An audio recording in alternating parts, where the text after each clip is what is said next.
When I walked in this morning, you'll never know if it's 20 or 120 in the summer, but I am glad people can get away and get some relaxation. We're continuing a series called The Way of Wisdom, and this morning we're going to be in Proverbs chapter 5. So I'd like to read the entire chapter.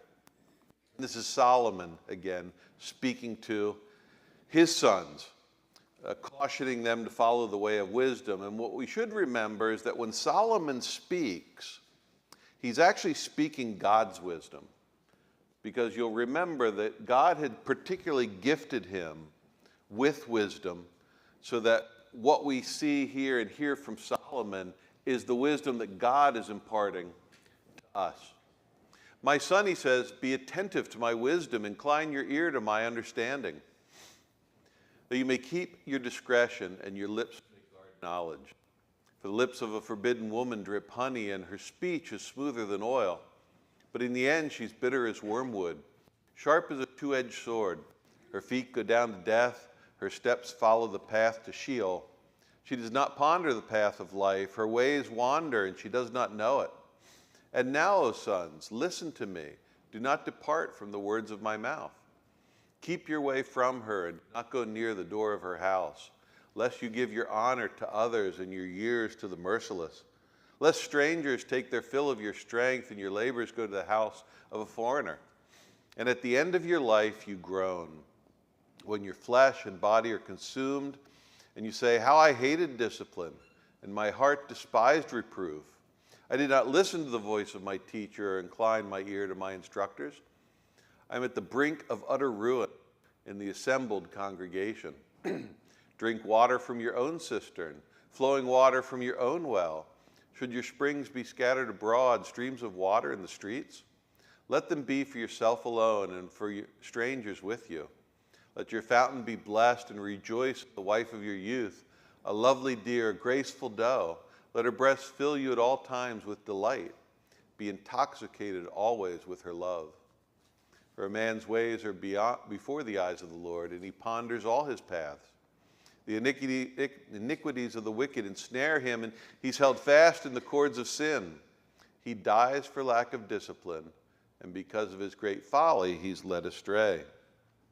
So this will be an upcoming, something will lift you up this morning, right? No, there's always joy in the Lord, and we'll see that today. 1950s. A drug called thalidomide hit the markets in Europe and in Canada. The only reason I know about thalidomide is because of the 1980s song, We Didn't Start the Fire.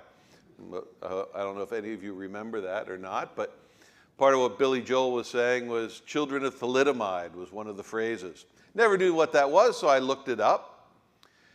It was a wonder drug that was billed to pregnant women. Doctors prescribed it widely, and pharmaceuticals pushed how safe it was. It was meant to cure things like morning sickness and anxiety associated with pregnancy. It was used widely, and I said in Europe and Canada, but it was never approved in the United States because of one doctor, Dr. Frances Oldham Kelsey, who worked in the Food and Drug Administration. It was her job to approve this drug.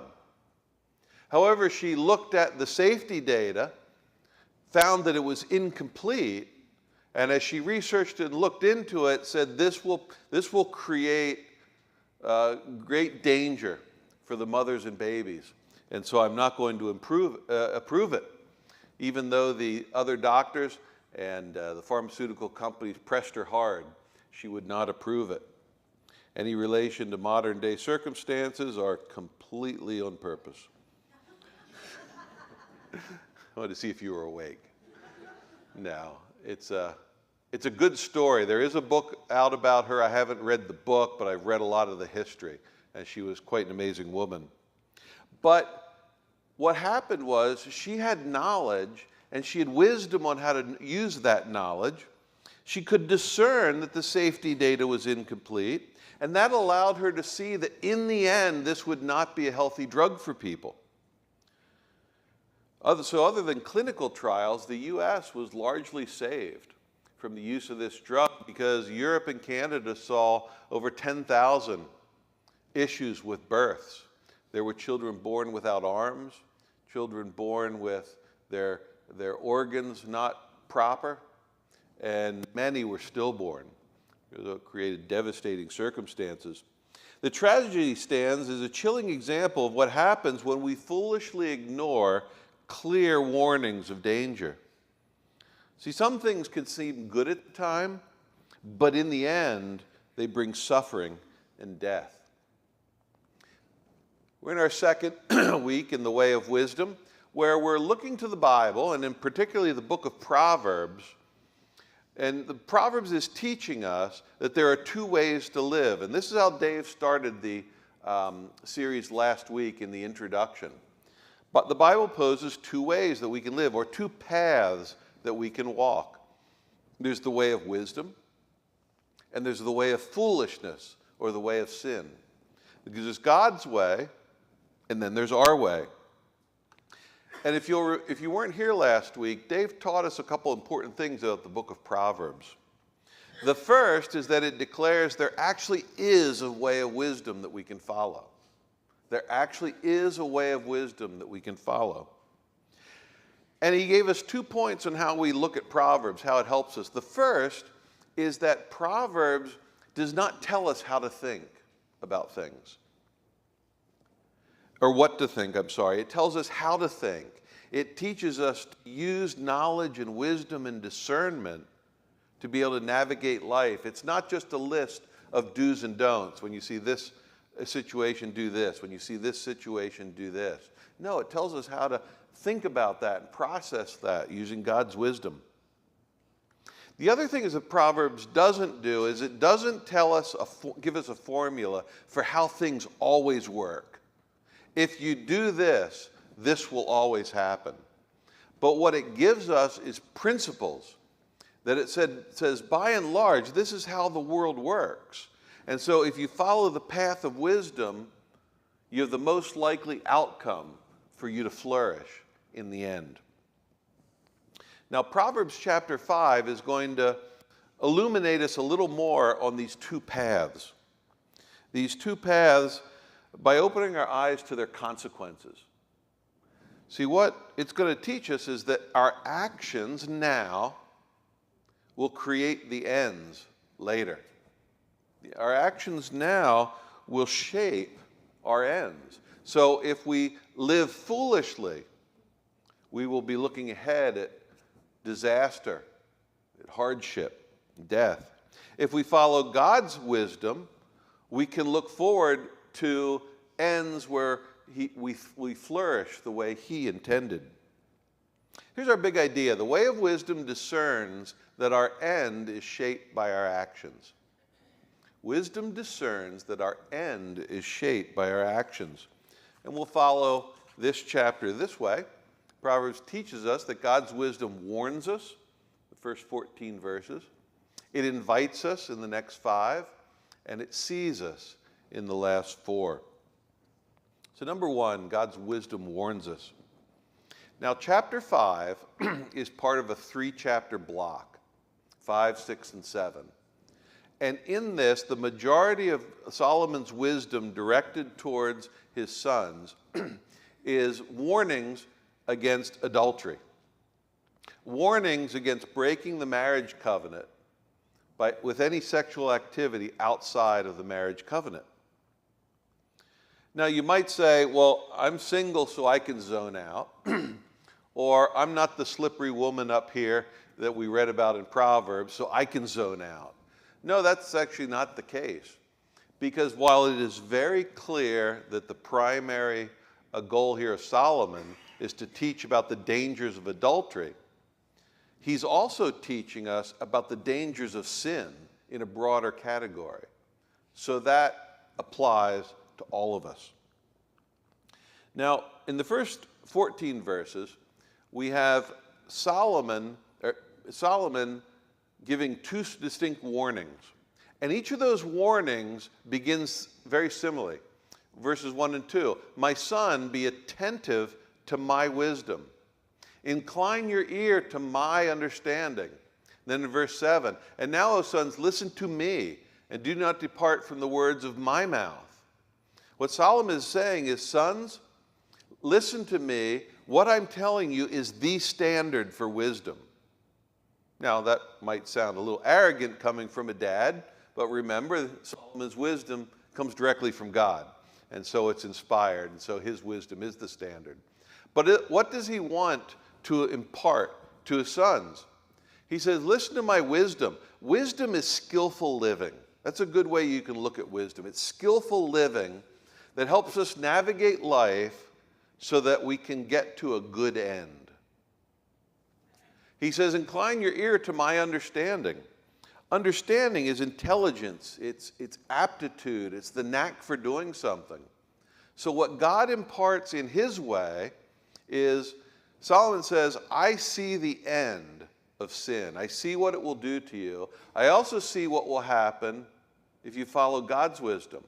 And so I want to give you the tools to navigate life skillfully so you can get to that end.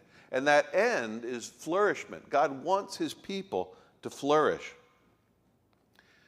Now, what he wants his children to receive and what God wants us to develop by listening to his wisdom is that we may keep discretion. Literally, discretion means wisdom will keep me from doing something stupid. That's what it means. Wisdom can keep me from doing stupid things. I wish I had wisdom a long time ago. This is often in boys. You know, I was in a boys' family and I raised a boy, so it could apply elsewhere. But how many times do you ask your young boy, why did you do that? I don't know. I can remember saying that. I still say that to Robbie. Like, why did you do that? I got nothing for you. No, discretion is to using wisdom to keep me from doing things that are stupid. Even later on, Solomon will say in chapter 12, 1, he who hates correction is stupid. That's actually in the NIV and ESV. You can go look it up. It uses the word stupid. But wisdom keeps us from doing things that will hurt us. And then he wants to give us knowledge. Guard your knowledge. Knowledge here is life experience. So as we follow God's wisdom, we're given life experience that we can then use to navigate other parts of life. We see how things work. We see how God intends them. We see how choosing his wisdom has brought us to a good end. And all that knowledge builds up in us. And so that we can use that for the next time we have an issue or a question. So Solomon's first warning about sin, and I'm just going to use sin as the second path, the path of foolishness, so I don't have to jump back and forth between it.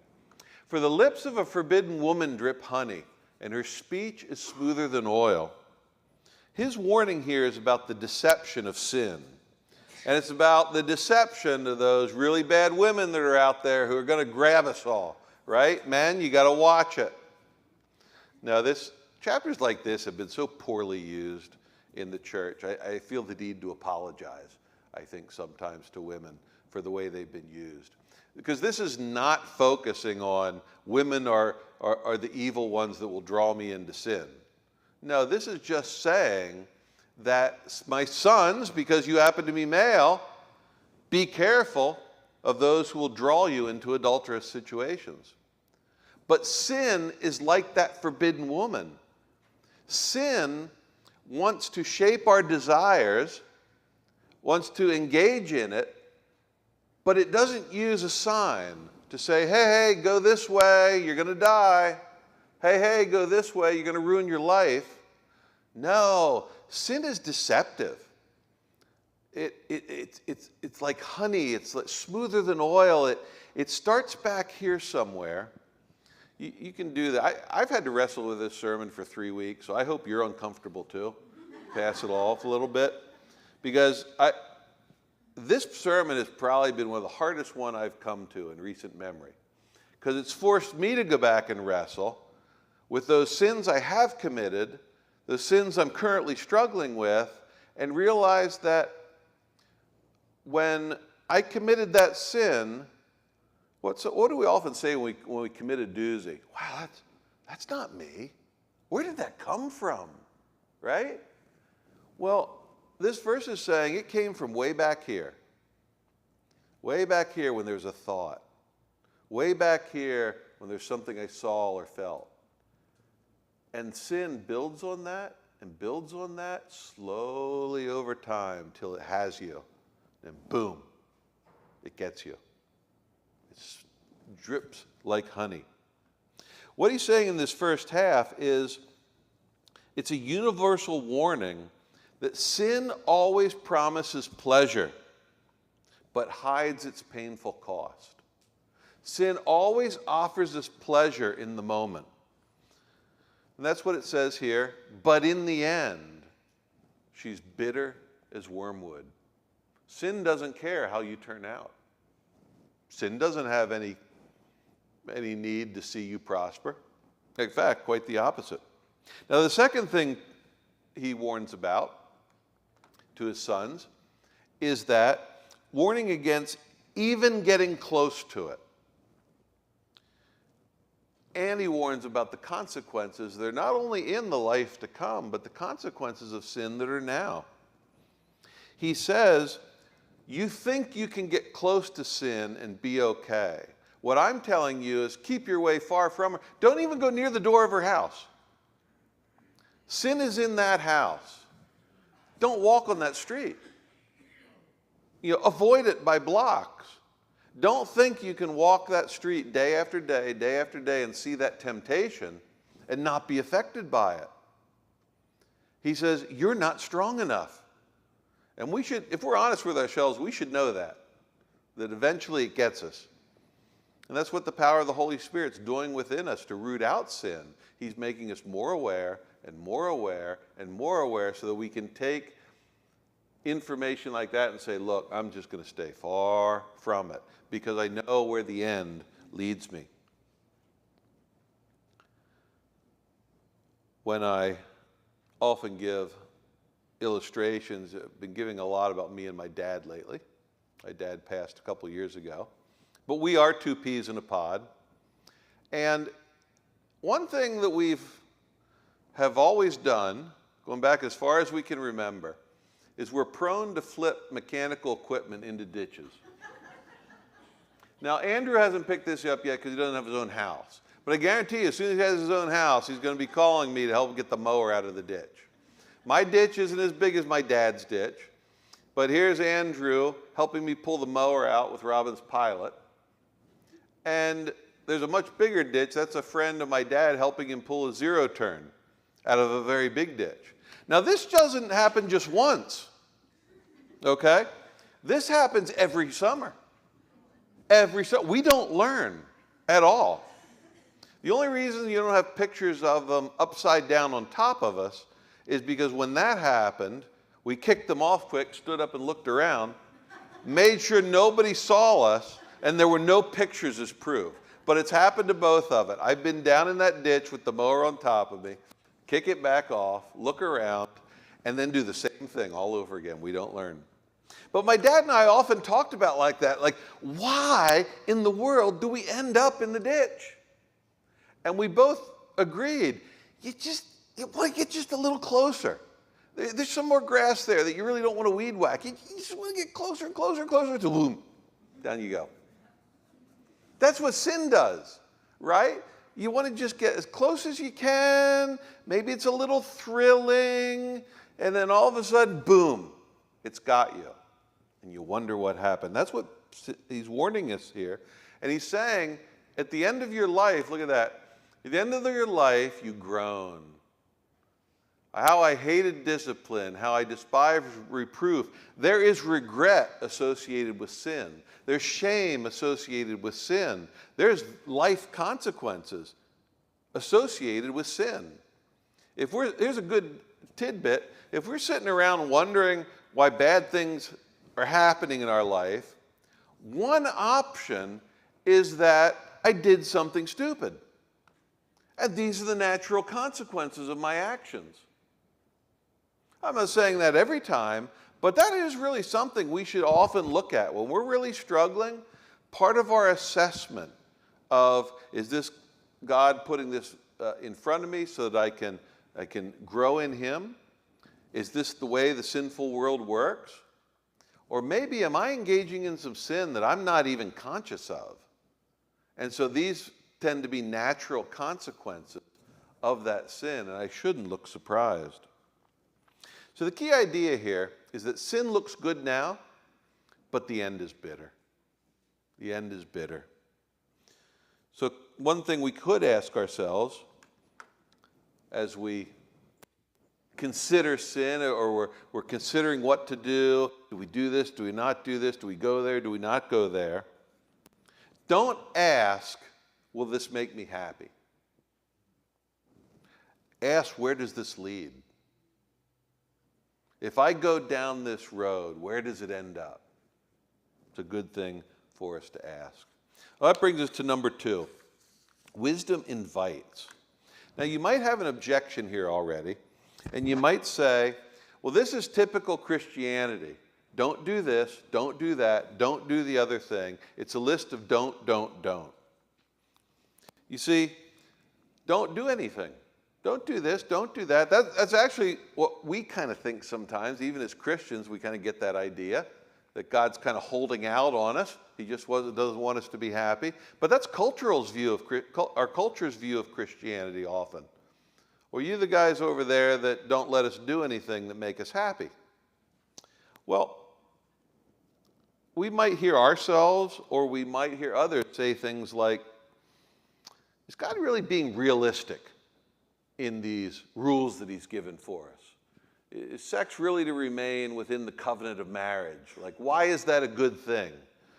Doesn't seem to be. Because the heart wants what the heart wants.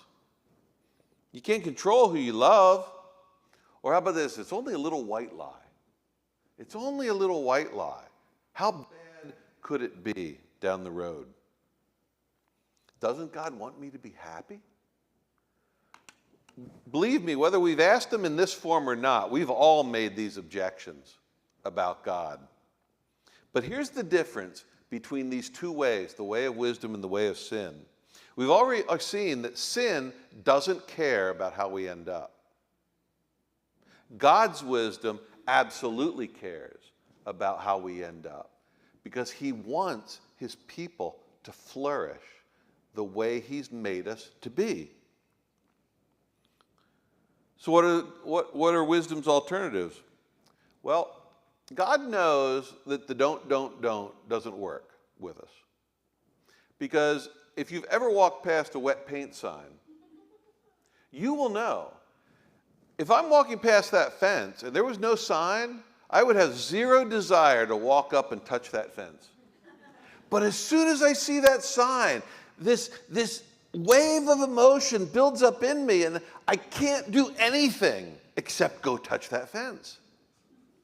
I don't know why it is. And you end up with a handful of paint that you can't wash off the rest of the day. So that's not God's method.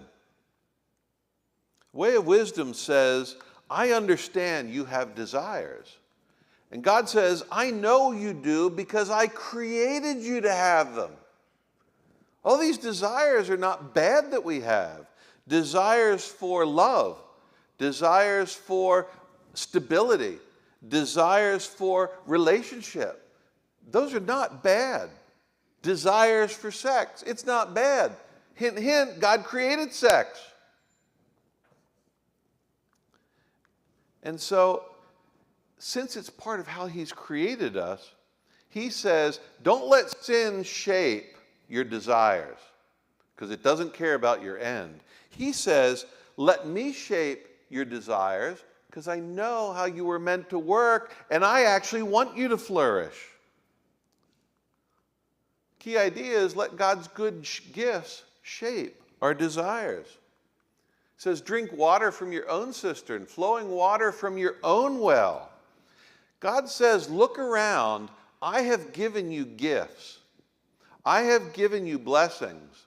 I've also given you ways that you can reach out to fulfill these desires that you have and do it in a way that won't hurt you and won't hurt others. and is actually better in the end. He says, let your fountain be blessed and rejoice in the wife of your youth, a lovely deer, a graceful doe. Let her breast fill you at all times with delight. Be intoxicated always in her love. When the preaching team laid out the assignments for Proverbs, they snickered when they gave me this one. And I think it was Dave who said, I'd like to see Gene Greiner exegete that last verse. Well, I'm going to exegete that last verse. I'm here to tell you, sex is good. And we should be delighting in our mates. It's good. God wants maximum sexual pleasure for his people. There it is. You know why? Because he created it. And in the bonds of the marriage covenant, it is beautiful. And it is safe. The end of that is good and helps us flourish. The end is not bad and brings destruction.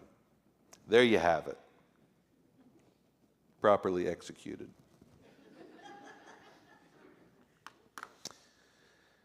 One objection you might have before we go to our last point is, you might say, well, this is all well and good, Gene, but I'm single.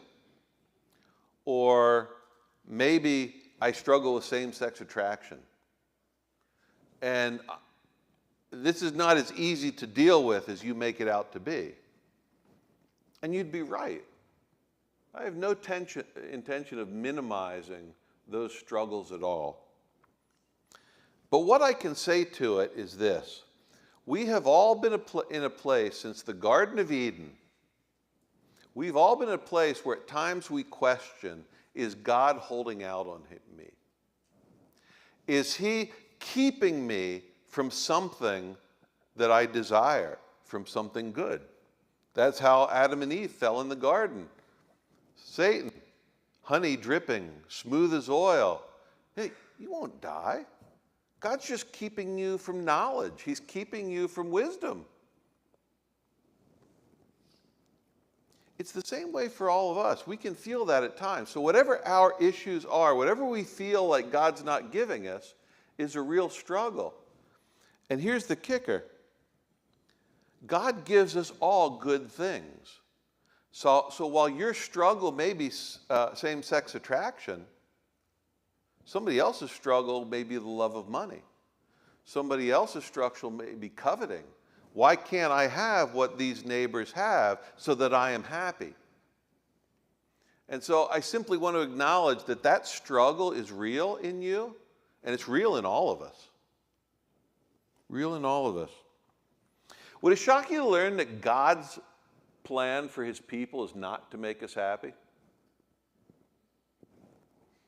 Happiness isn't in God's plan for us.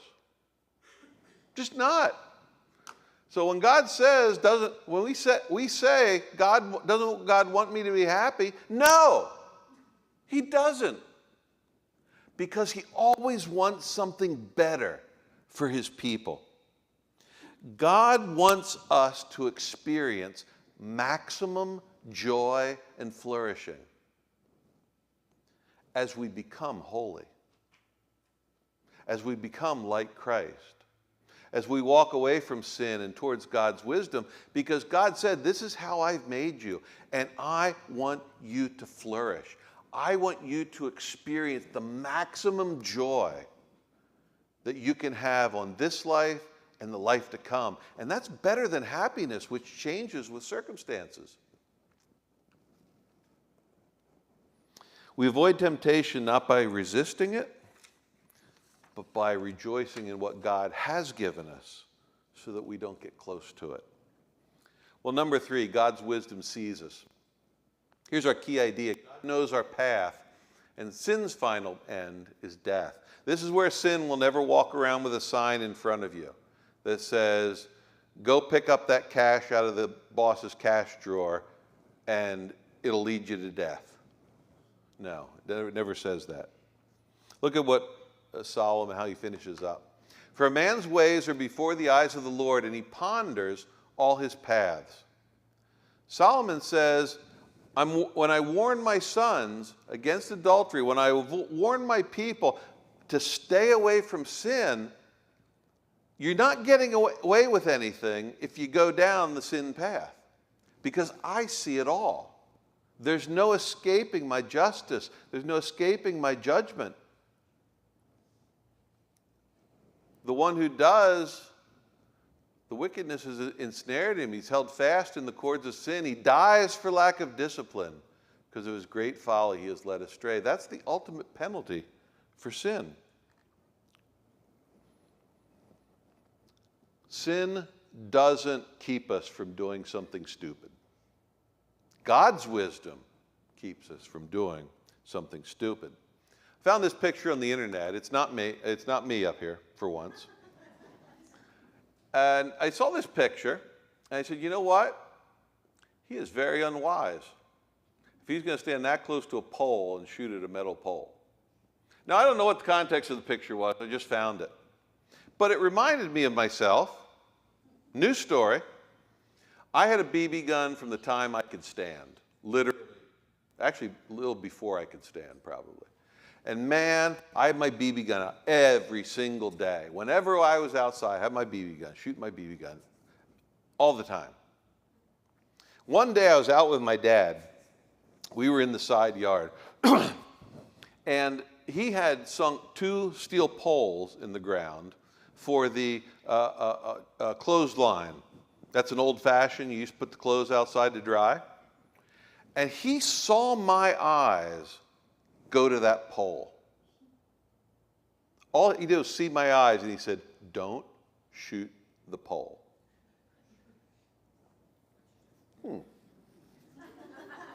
Pondered that for a second or two, turned around, shot the pole. When I turned around and looked at my dad, he was rubbing his elbow because the BB had ricocheted and hit him in the elbow, and I knew I was in for it. Sin did not keep me from doing something stupid. Sin doesn't want to.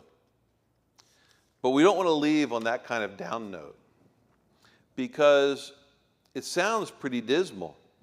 Sin humiliates us now, drags us down now, and leaves us dead later. Sounds pretty hopeless, and the Bible agrees. There's no one that seeks God. There's no one that does good. Nobody. God knows that. We've all fallen like our parents, Adam and Eve. But let's go back to the fact that God sees everything. For the believer, that's pure joy. Because Jesus Christ looked ahead at the end, and he saw, the writer to the Hebrews says, "Let us walk the path of God's wisdom, looking to Jesus, the founder and perfecter of our faith, who for the joy that was set before him endured the cross." Jesus is the perfect model of walking in God's wisdom, because he said, "I see the end. I see joy when I obey my Father. I see joy when I redeem every single person that my Father has given me, and I will lose none of them." He looked ahead and saw that joy, so he was able to navigate a very tough life and still go to the cross for the joy set before him.